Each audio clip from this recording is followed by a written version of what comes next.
Speak for your pizza talking heads, not giving the Texans the respect they deserve. The Houston Texans are now 2-3. They've won their last 2 games and seem to be on the right track. No? Going into the bye week with a lot of momentum after outscoring their last 2 opponents by a final score of what? 70-10 or something. They've been looking really good.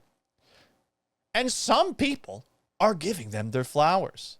Like Houston Texans legend Dan Orlovsky, who had this to say about our Houston Texans, describing their defense as the best unit in the NFL. That isn't talked about enough. Who's the best defense in the NFL?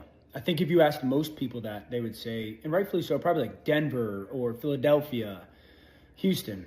Houston is the best unit defensively that doesn't get talked about enough because we've so focused on the offense and hasn't looked great. It looks better the past couple weeks, and the protection has to get better. It still hasn't been exactly where you want it, but when you watch tape on Houston, one, Will Anderson destroys your run game. Danielle Hunter, great getting the quarterback.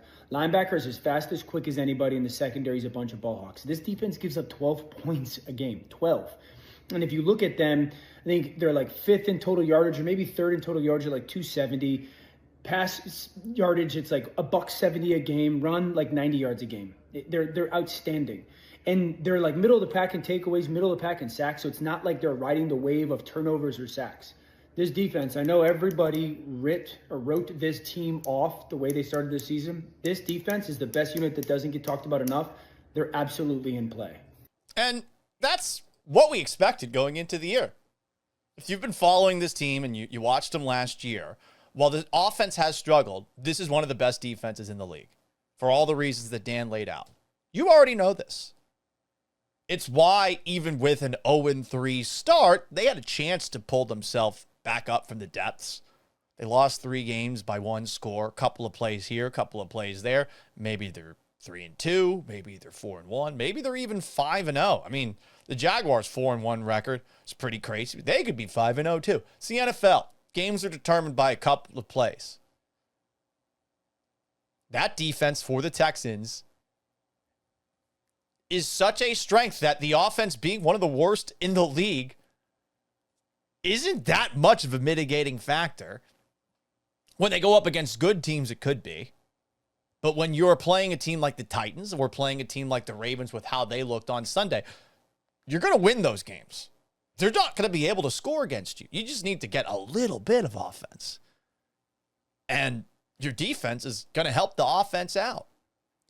It's been great to see what the Texans have done the last 2 weeks. Definitely an asterisk attached to it because you're going up against a team that should have fired its head coach by now and a Ravens team that's missing a recent MVP among many other players that also has the worst defense in the NFL. But things are definitely trending upwards. Question from Pablo Fernandez on Facebook. Do you think the Texans have turned the corner and are on the way up? I mean, can't be any lower than they were. So I do think they're on the way up, but I don't know what's going to happen Monday in Seattle. Seahawks have a good defense. At least we think. It didn't look so good against the Buccaneers on Sunday. Sam Darnold has actually been pretty good. I'm having a tough time believing that he is doing some of the same things that he did last year in Minnesota. We'll see we'll see. But I love the defense. And if the offense can make slow steps forward the rest of the year, they're at the very least going to be a playoff contender. That might not be enough for some of you, and I get it. Totally get it. They underachieved last year relative to the expectations.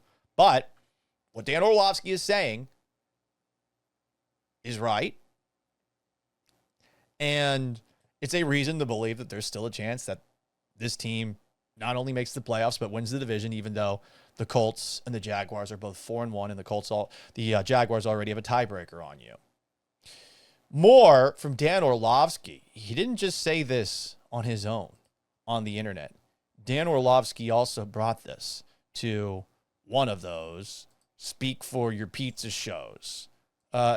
Old Texans commenter, shout out to him, grabbing this clip of in studio, Dan Orlovsky hanging out with strong, powerful, independent woman Laura Rutledge and strong, powerful, independent woman Mina Kimes. Believer in the Texans turning things around, or is it just their competition? Offensively, I'm so much more encouraged.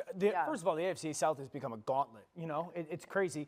This is defensively, it's the best unit we don't talk about, but the connectivity of their offense is changing. Okay, 6 offensive linemen. It's a wave in the NFL. If you're not doing it, you're missing out. And that's allowing just them to fire off the football. 2023, it was this awesome under center play action in breakers. We haven't seen them in the first 2 weeks. We've started to see them a little bit more in the last 2 weeks. And then their backs have been so good. Nick Chubb, I have no idea how he's doing it, but he's like their inside running back. And then this rookie, Woody Marks, is a really nice player out on the perimeter. And I think they need to get him more touches. The defense is violent. They go downhill. It's the best unit in the NFL that's not getting enough attention. But I'm so much more encouraged with the style of offensive football that they have tried to play and played in the last 2 weeks than they did the first 2 or 3. You might notice off to the side, Mina Kimes looks like she's about to disagree. Orlovsky, Houston Texans legend, he did play for the Texans back in the day, is encouraged by what he's seeing. Should he be? I don't know. Dan Orlovsky sees the positive in a lot, but he thinks that they are heading in the right direction. Mina Kimes had a rebuttal of sorts, as she is entitled to. Here is her response to this segment. In this segment, where Dan Orlovsky really, really raves, not just about the Texans defense, but about their offense as well. I want to believe. Opponent? I mean, with that. some busted coverages, guys wide open, the under center. It felt like, CJ Stroud must have felt the best he's felt in this game Like, in like but 2 years. stylistically, at least Yeah, it but looks we've been like it wondering did. where's the under center play action, where's Nico Collins on the deep digs that he's so good at, and you certainly saw it in this game. Granted, again, they were so unchallenged up front, it was hard to get a feel for it, but I think your point is good, which is that this defense is so good, and they've been so good. I'm put on the Rams tape, by the way. That they made Matthew Stafford awesome work unit. for every single yard. The offense doesn't have to be great. They just have to be competent. And if this is a step towards competency, then I will believe in this team again. But I really want to see them do it against A real opponent, real defense, yeah. But I'm at least encouraged by what they're trying to do. Yeah. I agree with both of them here. Yeah, you should be encouraged with what they're trying to do on offense.